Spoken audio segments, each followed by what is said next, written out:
Now, the Three Martini Lunch with Greg Corombos and Jim Geraghty. And welcome, everyone, to the Friday edition of the Three Martini Lunch. I'm Greg Corombos of Radio America, along with Jim Geraghty of National Review. Jim, it is Friday. It is Friday. We are here. We have good, bad, and crazy martinis. And once again, we are brought to you courtesy of HopsE. We want to let you know, and Jim will talk about this later, that right now you can get HopsE's sub-home draft machine, 2 mini kegs of beer, 2 HopsE glasses, a partridge in a pear tree, and free membership in the monthly beer club for $99. Partridge in a pear tree may not be available to everyone, so you got to be careful about that, Jim.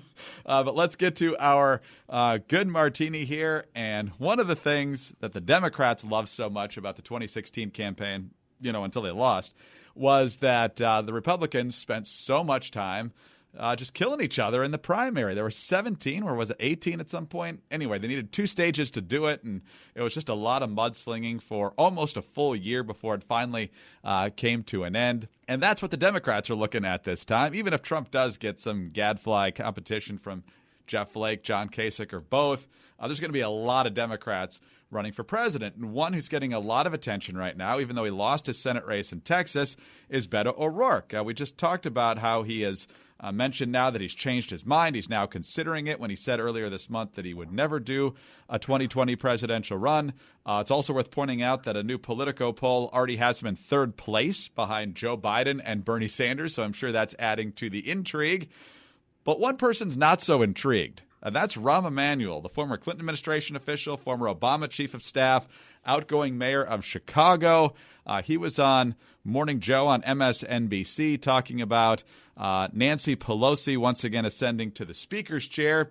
He says she deserves that because she's a winner in this last election, and Beto's welcome to run, but he's not so sure Democrats should flock to his side. Here's what he said. Nancy Pelosi led the Democratic Party for the last 2 years from a really bad election in 2016. I'm from Chicago. Maybe I'm really old school, but to the victor go the spoils.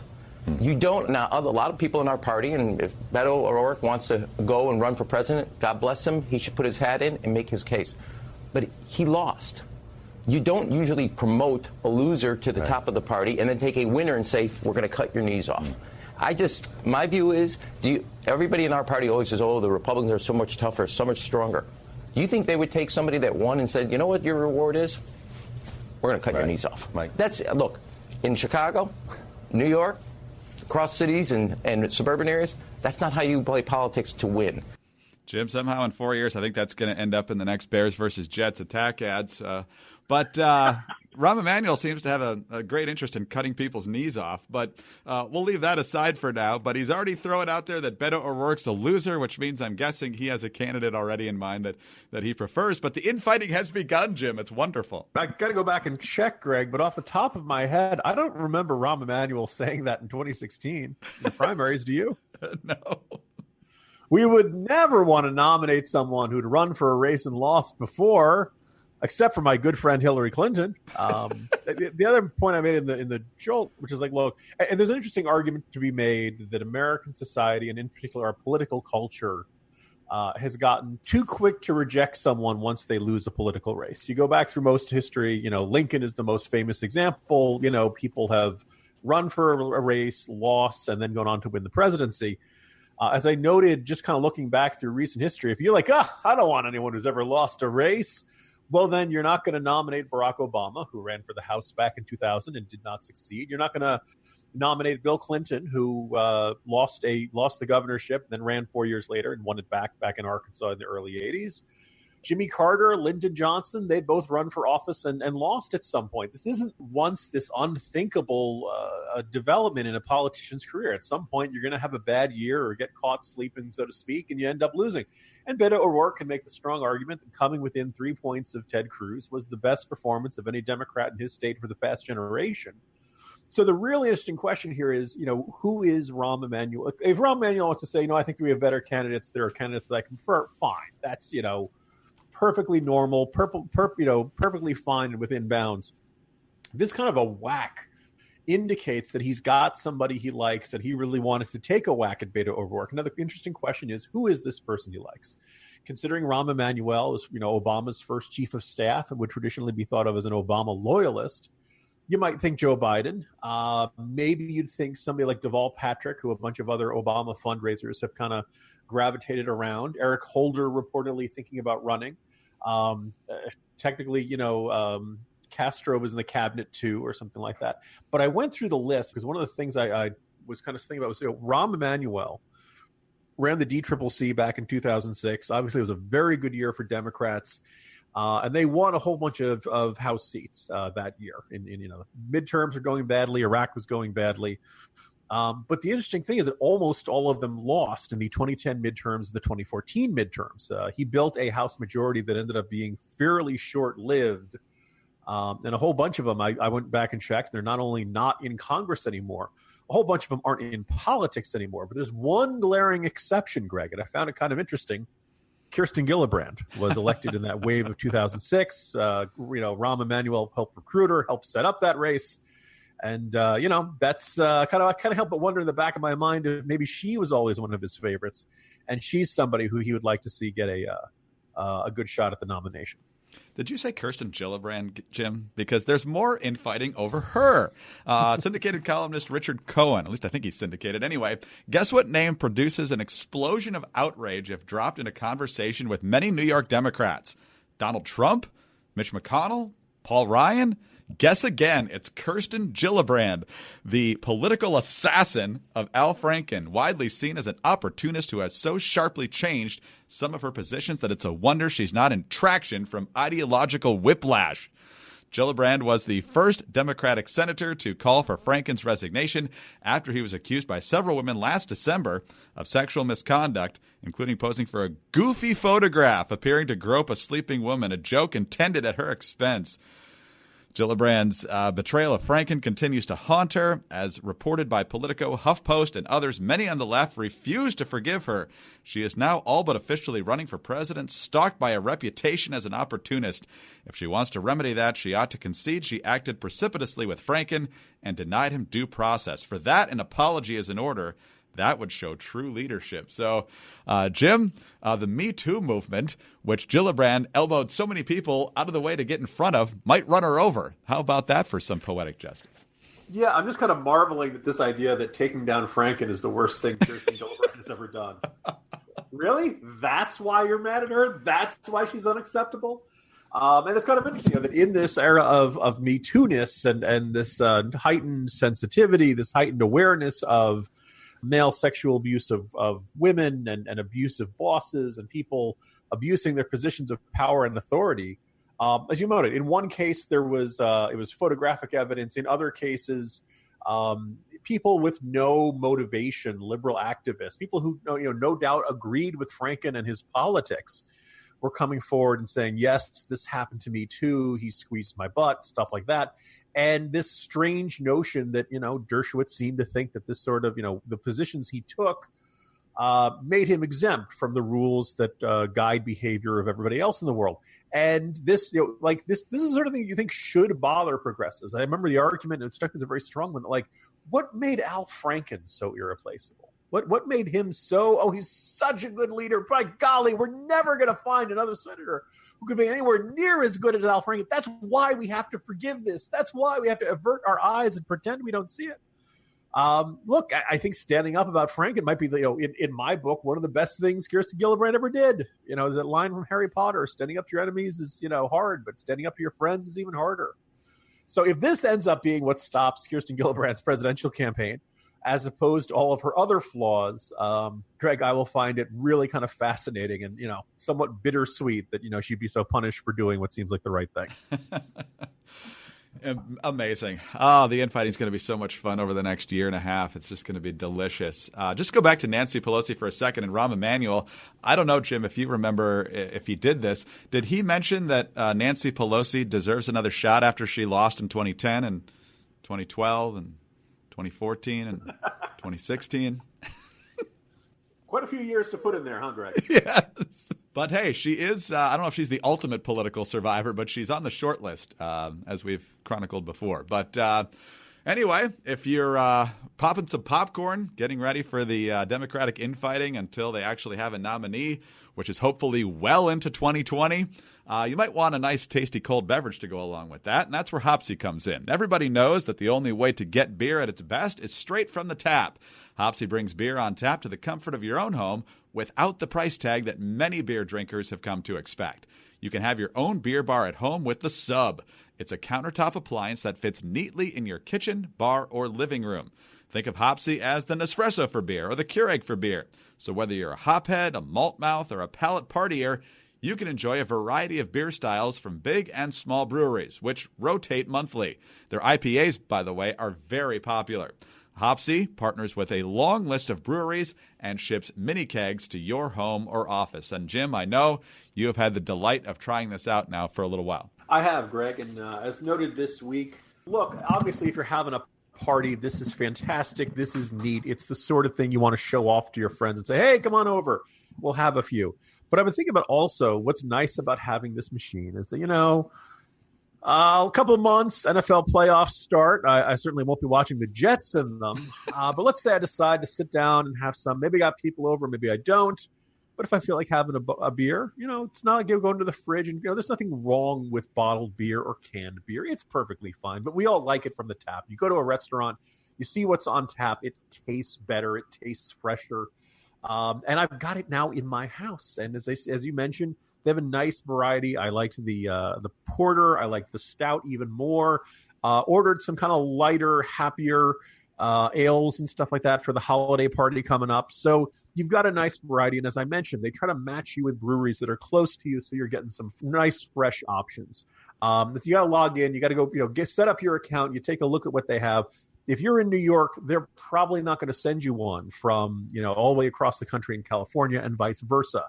So you're always getting some of the best stuff that's in your neck of the woods, and you should be able to enjoy sharing with friends. So again, a fantastic product, one I wholeheartedly recommend. And again, there's no better time to get one if you're planning on having a holiday party or other gatherings as the winter continues. Jim, are you taking it on the cruise next week? I am not, but I will have it at my house. And if and when you get a chance to come over, Greg, I'll be happy to show it to you. Then you can start singing the praises and saying, hey, why did they send one to Jim and not to me?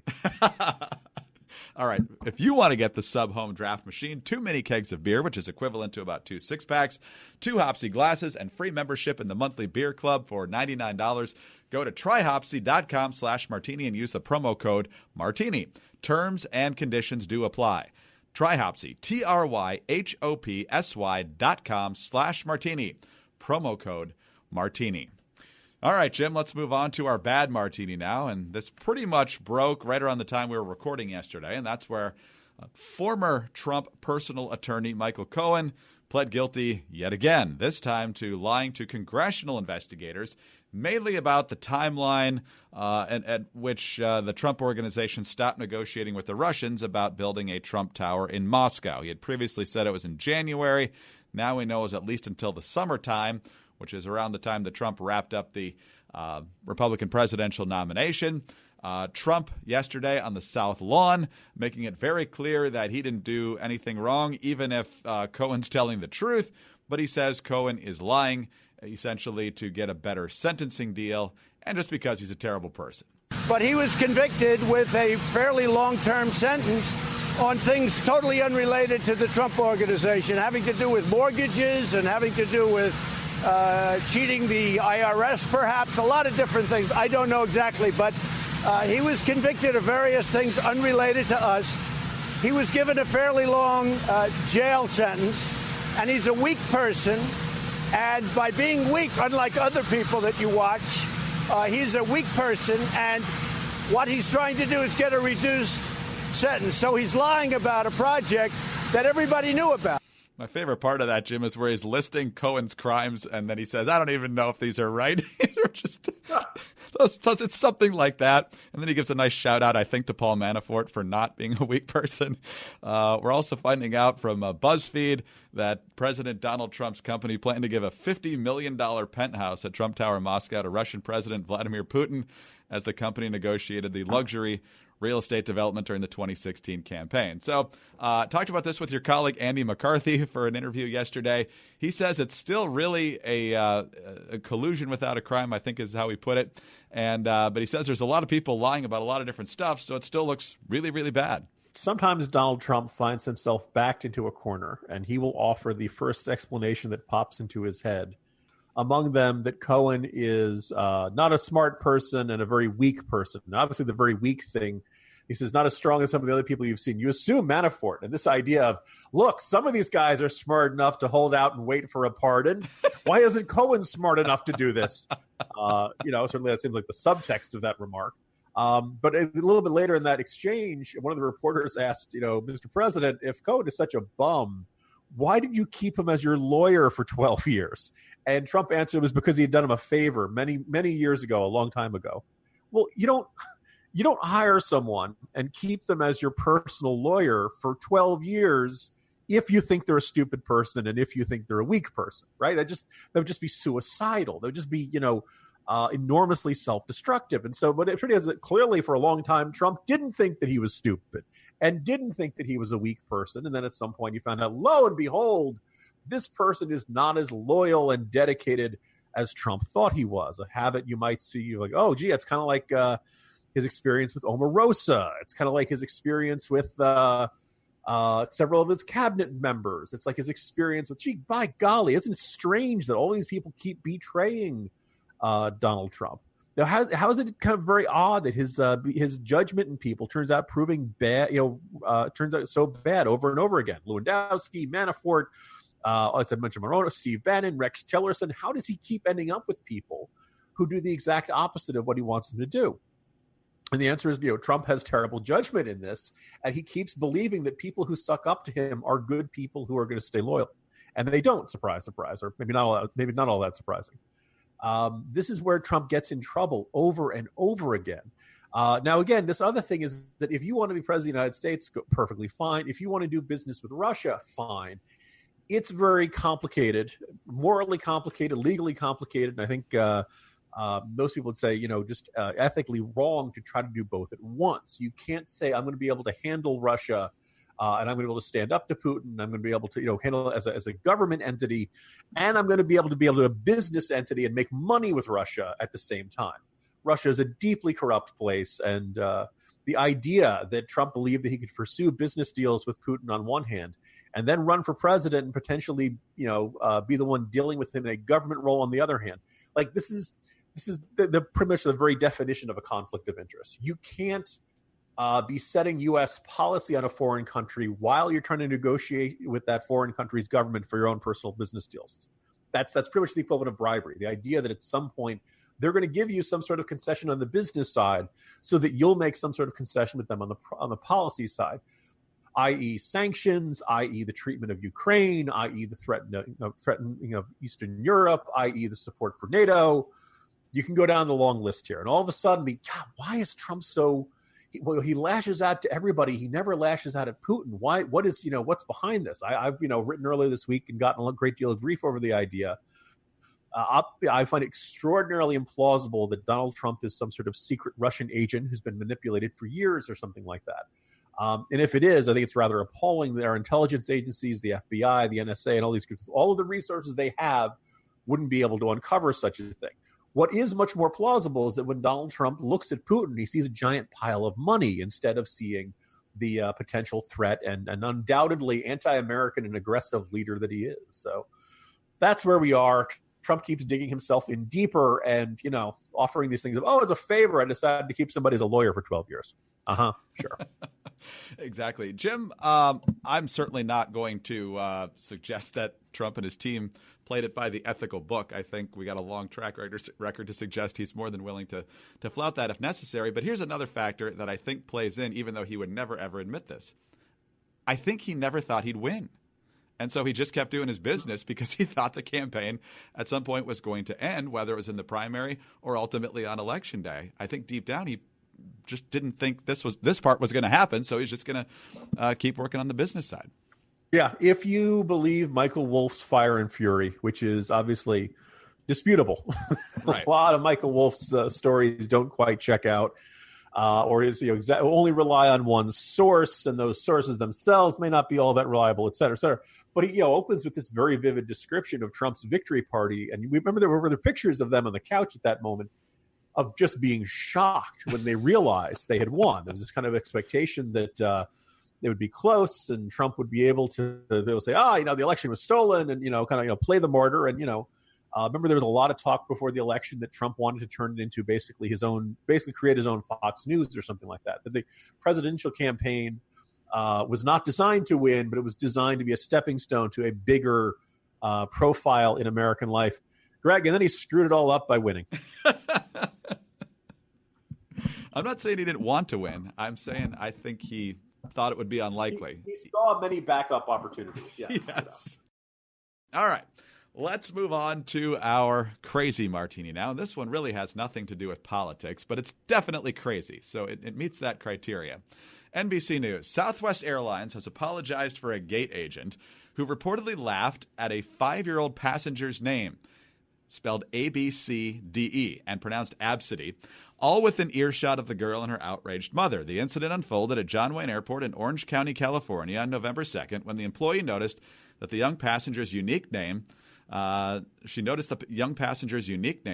girl's mother, Tracy Redford, told KABC TV in Los Angeles. The gate agent, she said, started mocking my child's name, laughing, pointing at me and my daughter, and talking to the other employees, said Redford, who was flying with her daughter to El Paso, Texas. And so it actually gets a lot worse than that. The agent has apologized, and if all she had done was the giggling and the mocking, you might say from a Southwest perspective that ends the story. But she actually kept the boarding pass of this girl, took a picture of it, and without anyone's permission, put it on social media, which ought to be, I think, a firing offense probably from Southwest Airlines. So there's two things here, obviously, Jim. First of all, you don't want to mock, a 5-year-old child because of their name or any other reason. You should have more maturity than that. But at the same time, as a self-admitted name snob, naming your child Abcde is going to invite this every single day for the rest of their lives. Yeah, as I say, I think your take is right on the money here, Greg. No excuse for this. You're a grown adult. You're a human being. What the hell are you doing mocking a child? 2, posting it on social media. No, be a professional about this stuff. You can't do that kind of stuff. But having said that, to the parent of Abcde, you said the name was? Abcde. Poor Abcde. And every once in a while you hear about some weirdo nut job couple who names their child Hitler or something like that. Look, when you give a child a name, this is the name that they're going to carry with themselves for at least the first 18 years of their life, and probably much longer than that. And they'll just get used to it. Like, that's their identity. And people have always kind of said, Dickens always used to name his characters. I mean, the name always used to fit who the character was. And people joke, okay, well, that's fiction. And then you end up with, things like a welfare cutting Republican senator named Bob Dole. There's this idea that people. I don't know if I believe this idea that your name is your destiny. But if you a guy who gets the nickname Butch early on in life is going to have a very different life than someone who gets the name Ichabod. Your name is kind of central to who you are, and this idea of you're going to use don't use your children as a social experiment. Right? I'm going to make something really difficult for my child. And if society reacts badly, well, that's an indictment on society. Maybe it is, but your job as a parent is to take care of that kid. Your job as a parent is to try to help that child succeed. And by name, look, the idea of this is not an argument against unusual names. By the way, I picked names that I thought were unusual for my children. And Greg, I don't know about you, for your girls. Both my boys ended up with some of the most common names in the English language because apparently I'm a trendsetter. Everybody caught up with me. Only a few years ago, it was like the 400th most common, and then it turned into the 40th. And then the year my second son was born, the name and variations of it ended up being the most common name in America. So he's now stuck with it for, every year going up through high school, through college. My older son says he's met or encountered 40-some people with his name, and my younger son lost count. That's just the way it is, and so sorry, boys. But nonetheless, it's kind of the opposite problem. I've got a very common name. But I guess if you've got a weird enough surname like mine, it'll stand out at least a little bit. You give your child your name. First of all, this is one of the most important things you're going to do in their lives, right? This is going to be a big part about how they see themselves. And oh, by the way, I don't know about your experience with Gregory versus Greg or something like that. I get treated very differently when I'm Jim versus when I'm James. There's this, it's even the very, variations of your name. I know the world has a lot of Richards who don't like being called Dick. There are some who are perfectly fine with being called Rich. Some aren't. Every name kind of tells a story, right? It has a connotation. It kind of has a connection there or something like that. So the idea that you're going to pick, if you want to pick something obscure, that's fine. Every name is obscure somewhere, right? If you travel across the world, the name that seems very common in the United States of America may not be common in another country. But this whole idea of you're going to make some sort of nonsensical, you reach into the Scrabble bag and you see what letters come out or something like that. You're just making life harder for your child.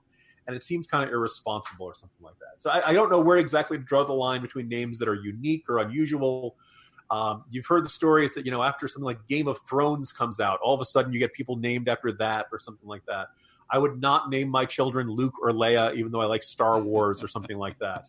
But, I do think that, try to give your child a name that will help them succeed in life as opposed to a name that they're going to constantly have to explain in every single public interaction. Oh, Jim, you left me with so many follow-ups here. I don't know where to start. First of all, breaking news. My name's not actually Gregory. It's just Greg.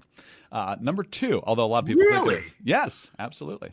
Okay, so this marks the fact that almost everyone I know uses a pen name or is not their actual name. I just want to point that out. Also, you mentioned that your younger son had the most common name the year he was born. That reminds me of the era we were born and we went to school with about 10,000 Jennifers. Remember that? Jennifer, yes. At least 4 in my class, yes. Secondly, in terms of A, B, C, D, E, I didn't know this until we had our first child, but you can't leave the hospital with them until you pick out a name. So I can imagine being stressed and just trying to come up with something that you think maybe you'll change later. I still wouldn't endorse A, B, C, D, E. At least pick, a name. But that's perhaps how some pressure could have led to her not being able to make a decision at that point. Does this child have siblings named Placeholder and TBD? But here's my greatest name story ever. I know someone who does some work with Disney.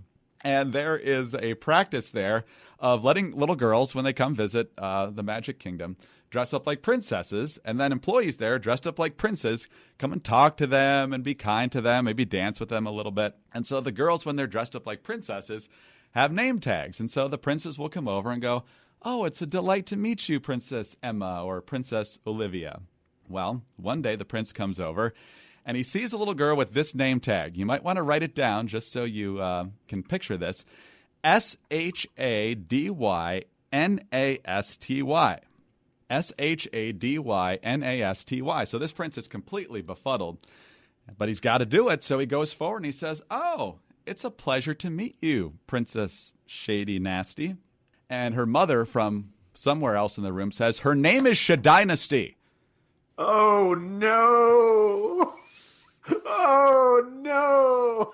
Awkward moment in the land where there's only supposed to be happiness. So anyway, name your kids something that's not going to create problems for them for the rest of their life. For listeners wondering, I try not to mention my children's names just because I don't want to make life easier for the lunatics and stalkers out there. Right. I'm sure probably somewhere in public record or something like that. But the other thing, I'll just kind of the closing anecdote for this, Greg, is that I ended up coaching youth soccer this year. It was a delightful experience for me. I got to yell at children that were not mine and legally get away with it. It was wonderful.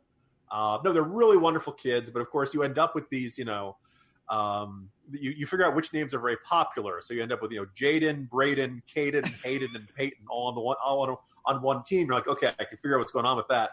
I joked, and I exaggerate slightly, but I'm not by that much, where I said I think the opposing team had boys entirely named after cities in Texas. Austin, Dallas, Irving, move up your strikers. Tyler, Allen, move back. Avery, Brian, you're on defense. And I just went, oh, where's San Antonio and Waco? Are they on the team too? And by the way, if your child is named that, they're all wonderful names. God bless. It's just, when you, I know this feeling having experience when you think you've got the perfect name, and it turns out that everybody else in the maternity ward is picking either similar names or the same name for their child. Oh, I knew we'd have fun with that story. Jim, you are off on the National Review cruise for the next week, so happy and safe sailing, and hopefully everybody's in a fairly good mood since Republicans still held the Senate. You got it. That's what I'm hoping for, and I will see you December 10th, Greg. Wow. Just Greg, not Gregory. That's right.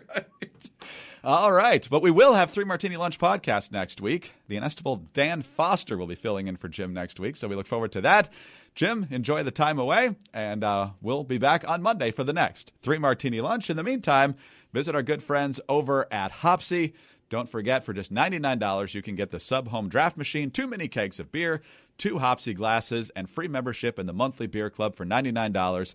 And I should just say, for legal reasons, you won't actually get the partridge in the pear tree. Try HopsE.com/martini, promo code martini. See you Monday, everyone.